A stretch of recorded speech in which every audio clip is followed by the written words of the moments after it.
다 함께 사도신경하심으로 2024년 4월 18일 목요일 온라인 아침 기도회 하나님께 올려드리겠습니다. 전능하사 천지를 만드신 하나님 아버지를 내가 믿사오며 그 외아들 우리 주 예수 그리스도를 믿사오니 이는 성령으로 잉태하사 동정녀 마리아에게 나시고 본디오 빌라도에게 고난을 받으사 십자가에 못 박혀 죽으시고 장사한 지 사흘 만에 죽은 자 가운데서 다시 살아나시며 하늘에 오르사 전능하신 하나님 우편에 앉아 계시다가 저리로서 산자와 죽은 자를 심판하러 오시리라. 성령을 믿사오며 거룩한 공예와 성도가 서로 교통하는 것과 죄를 사하여 주시는 것과 몸이 다시 사는 것과 영원히 사는 것을 믿사옵나이다. 아멘. 찬송가 449장 찬송하시겠습니다.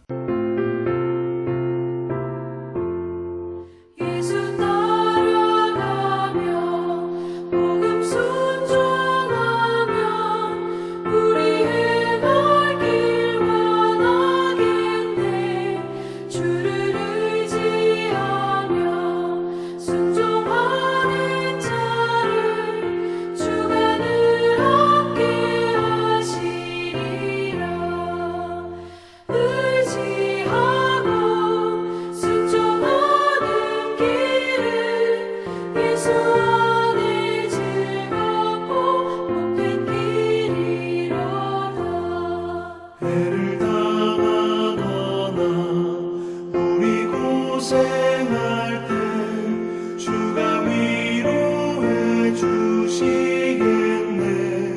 주를 의지하며 순종하는 자를 주가 안위해 주시리라. 의지하고 순종하는 길은 예수 안에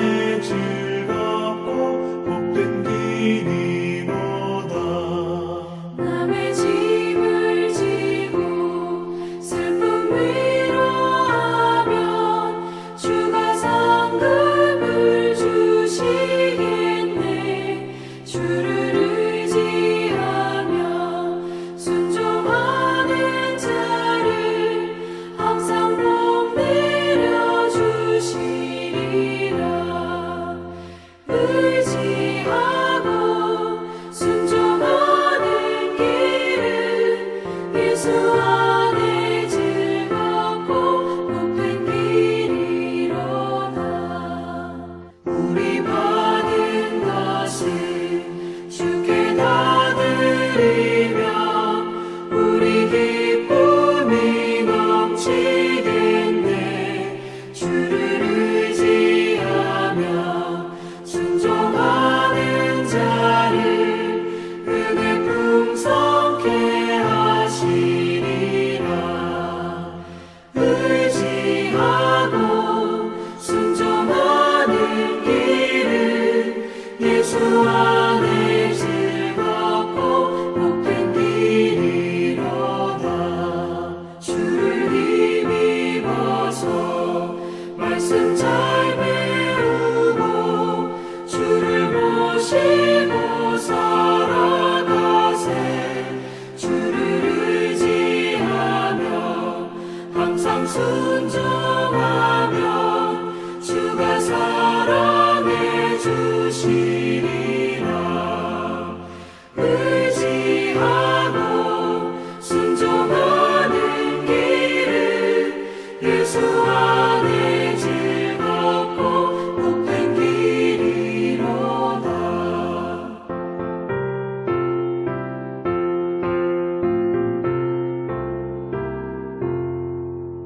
하나님 아버지 감사합니다. 오늘도 또 새로운 목요일 하루를 허락하시고 오늘 하루도 하나님 아버지 감사합니다. 오늘도 복된 하루 새로운 목요일 하루를 허락하시고 오늘 하루도 주님께서 말씀을 통해서 하늘의 은혜로 채우시고 믿음으로 승리의 길을 걸어가게 하시려고 불러주심을 감사합니다. 주님 부르심에 순종함으로 나와 하나님의 시간에 먼저 주님이 베푸시는 영의 양식을 받고 하루를 시작하길 원합니다. 주님의 시간에 주님이 베푸시는 말씀을 통해서 다시 한번 주님이 베푸시는 하늘의 능력으로 충만하게 되어서 오직 주님께서 인도하시는 길로 나감으로 말미암아 오직 주님과만 동행함으로 승리의 삶을 사는 하루가 되게 하여 주옵소서. 감사드리오며 우리 주 예수 그리스도의 이름으로 기도드리옵나이다. 아멘. 자, 이 시간에 하나님의 주시는 말씀은 신명기 29장 14절부터 29절까지 말씀 보겠습니다. 자, 화면을 보시면서 자, 우리 신명기 29장 14절부터 함께 합독하시겠습니다. 내가 이 언약과 맹세를 너희에게만 세우는 것이 아니라 오늘 우리 하나님 여호와 앞에서 우리와 함께 여기 서 있는 자와 오늘 우리와 함께 여기 있지 아니한 자에게까지이니 우리가 애굽 땅에서 살았던 것과 너희가 여러 나라를 통과한 것을 너희가 알며 너희가 또 그들 중에 있는 가증한 것과 목석과 은금의 우상을 보았느니라. 너희 중에 남자나 여자나 가족이나 집하나 오늘 그 마음이 우리 하나님 여호와를 떠나서 그 모든 민족의 신들에게 가서 섬길까 염려하며 독초와 쑥의 뿌리가 너희 중에 생겨서 이 저주의 말을 듣고도 심중에 스스로 복을 빌어 이르기를 내가 내 마음이 완악하여 젖은 것과 마른 것이 멸망할지라도 내게는 평안이 있으리라 할까 함이라. 여호와는 이런 자를 사하지 않으실 뿐 아니라 그 위에 여호와의 분노와 질투의 불을 부으시며 또 이 책에 기록된 모든 저주를 그에게 더하실 것이라. 여호와께서 그의 이름을 천하에서 지워버리시되 여호와께서 곧 이스라엘 모든 지파 중에서 그를 구별하시고 이 율법책에 기록된 모든 언약의 저주대로 그에게 화를 더하시리라. 너희 뒤에 일어나는 너희의 자손과 멀리서 오는 객이 그 땅의 재앙과 여호와께서 그 땅에 유행시키시는 질병을 보며 그 온 땅이 유황이 되며 소금이 되며 또 불에 타서 심지도 못하며 결실함도 없으며 거기에는 아무 풀도 나지 아니함이 옛적에 여호와께서 진노와 격분으로 멸하신 소돔과 고모라와 아드마와 스보임의 무너짐과 같음을 보고 물을 것이요. 여러 나라 사람들도 묻기를 여호와께서 어찌하여 이 땅에 이같이 행하셨느냐 이같이 크고 맹렬하게 노하심은 무슨 뜻이냐 하면 그때 사람들이 대답하기를 그 무리가 자기 조상이 하나님 여호와께서 그들의 조상을 애굽에서 인도하여 내실 때에 더불어 세우신 언약을 버리고 가서 자기들이 알지도 못하고 여호와께서 그들에게 주시지도 아니한 다른 신들을 따라가서 그들을 섬기고 절한 까닭이라. 이러므로 여호와께서 이 땅에 진노하사 이 책에 기록된 모든 저주대로 재앙을 내리시고 여호와께서 또 진노와 격분과 크게 통한하심으로 그들을 이 땅에서 뽑아내사 다른 나라에 내던지심이 오늘과 같다 하리라. 감춰진 일은 우리 하나님 여호와께 속하였거니와 나타난 일은 영원히 우리와 우리 자손에게 속하였나니 이는 우리에게 이 율법의 모든 말씀을 행하게 하심이니라. 아멘.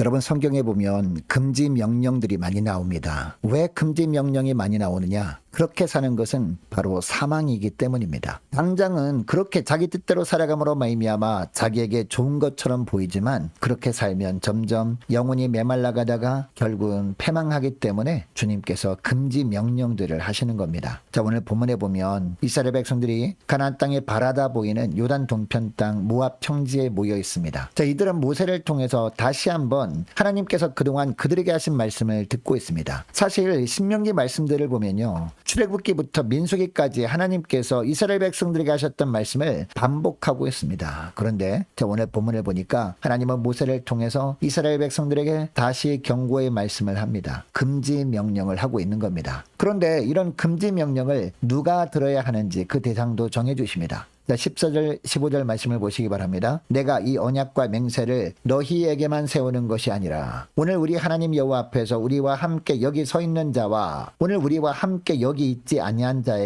자에게까지이니라고 합니다. 이 본문을 보면 어떤 사람들이 이 말씀을 들어야 한다라고 하고 있습니까? 우선 우리와 함께 여기 서 있는 자들이라고 합니다. 당시 살아있어서 가나안 땅에 들어갈 준비를 하고 있던 모든 이스라엘 백성들을 말하는 겁니다. 뿐만 아니라 오늘 우리와 함께 여기 있지 아니한 자들이라고도 합니다. 여러분, 이들은 누구를 말하는 것일까요? 앞으로 이들이 가나안 땅에 들어갔을 때 태어날 후손들을 뜻합니다. 그러니까 가고 오는 모든 하나님의 백성들은 이 말씀을 잘 들어야 한다는 겁니다. 여러분, 그동안 이스라엘 백성들이 애굽 땅에서 종살이를 하던 동안뿐만 아니라 광야 40년을 거쳐서 요단 동편에 이르기까지 하나님께서 이스라엘 백성들에게 하나님의 능력을 보여주셨습니다. 애굽의 열재앙을 통해서 하나님만이 참 신이심을 보여주셨습니다. 또한 홍해를 갈라주셨습니다. 만나 메추라기를 내려주심으로 말미암아 사람이 떡으로만 사는 것이 아니라 하나님의 입에서 나오는 모든 말씀으로 사는 존재임을 신이 보여주셨습니다. 구름 기둥과 불 기둥을 통해서 하나님만이 진정한 보호자 되심을 보여주시기도 했습니다. 그런데 하나님께서 이스라엘 백성들에게 보여주신 것이 또 있다고 17절에서 말씀하십니다. 자, 17절 말씀을 보니까요. 그들이 애굽에 사는 동안 그리고 수많은 나라들을 통과하면서 그곳에 살고 있던 사람들에게 있던 가증한 것들 그리고 목석과 은금의 우상들을 보여주었다라고 하고 있습니다. 여러분, 이스라엘 백성들이 애굽에 있는 동안 그리고 가나안 땅까지 오는 과정 중에 이런 모습들을 하나님께서 보여주신 이유가 뭘까요? 자, 18절 19절 말씀을 보니까 그 이유를 말씀하시는데요. 자, 18절 중반절부터 보시기 바랍니다. 자, 오늘 그 마음이 우리 하나님 여호와를 떠나서 그 모든 민족의 신들에게 가서 섬길까 염려하며 라고 합니다. 그러니까 지금까지 오는 동안 많은 이방 나라를 지나면서 그들이 섬기는 수많은 우상들을 보여주신 것은 어떤 교육 차원에서 보여주신 것이었다라는 겁니다. 그러니까 그런 우상들을 보여주시면서 가나안 땅에 들어가면 그곳에 살고 있던 가나안 족속들도 이런 우상들을 섬길 텐데 그런 우상들을 섬기면 절대 안 된다라는 취지로 보여주신 것이었습니다. 가나안 땅의 7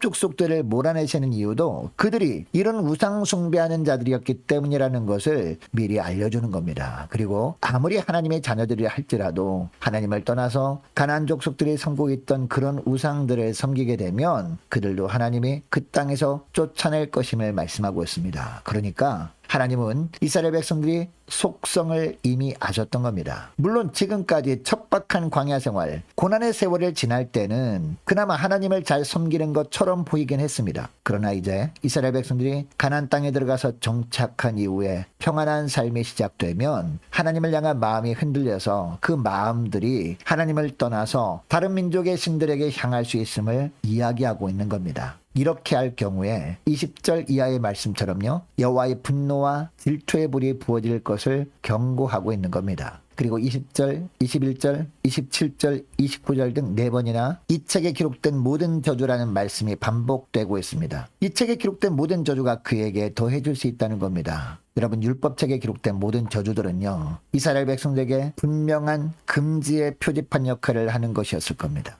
그 길을 끝까지 가보지 않더라도 그 입구에 적혀있는 표지판만 보아도 이 길로 가면 안 되는 거구나, 돌이켜야 되겠구나 라는 것을 알 수가 있었습니다. 바로 그 역할을 감당하는 것이 율법 속에 기록된 저주의 말씀들이었습니다. 여러분, 하나님께서 우리에게 보여주시는 표지판은 어떤 것일까요? 바로 성경 말씀이 하나님께서 우리에게 보여주시는 표지판입니다. 그런데 우리가 이 표지판이 말씀에는 신경 쓰지 않고 말씀에 귀를 기울이지 않고 지나가 버린다면 그 인생의 끝은 어떻게 될까요? 엉뚱한 목적지에 도달할 수도 있습니다. 바로 지금 우리에게 주어진 말씀이라는 이정표에 우리가 더욱더 귀를 기울이고 우리의 시야를 고정시켜야 하는 이유입니다. 여러분, 매일 아침 우리 앞에 펼쳐지는 이 성경 말씀이 하나님과 함께하는 우리의 삶의 바른 이정표가 되기를 소망합니다. 주님과 말씀을 통해서 깊이 교제하는 가운데 하나님께 인도함을 받는 복된 하루가 되시기를 주의 이름으로 축복합니다. 오늘 말씀을 기억하며 이 시간에 함께 기도할 때 이렇게 기도했으면 좋겠습니다. 하나님, 매일 주님과 시작하는 아침 되길 원합니다. 하나님의 말씀을 우리의 삶의 이정표로 삼길 원합니다. 그때 주님께서 말씀을 통해서 부어주시는 하늘의 지혜를 덧입고 오직 말씀의 순종함으로 말미암아 주님과만 동행하는 복된 하루가 되게 하옵소서. 간절히 기도하는 이 새벽 될 수 있기를 원합니다. 계속해서 기도하기를 원하는 것은 오늘 목요일입니다. 오늘 있을 무교 전도단 위해서 함께 기도하기를 원합니다. 기도로 깨어있는 모든 구역 식구들과 저희를 되게 해달라고 간절히 기도하기를 원하고 맡은 사역 잘 감당할 수 있도록 모든 환경과 여건을 허락해 주시도록 함께 기도하기를 원합니다. 유초등부 중고등부 청년부를 위해서 남녀 전도회와 각 구역을 위해서 함께 기도하기를 원하고 또 많은 환우들이 있습니다. 환우들 위해서 함께 기도하기를 원합니다. 군복무 중인 유호성 형제를 위해서, 취업을 앞둔 청년들을 위해서, 선교사님들 가정들과 나라와 민족과 교회 앞날을 위해서 저와 여러분이 가지고 나온 기도 제목을 놓고 우리 함께 기도하기를 원합니다. 기도하겠습니다.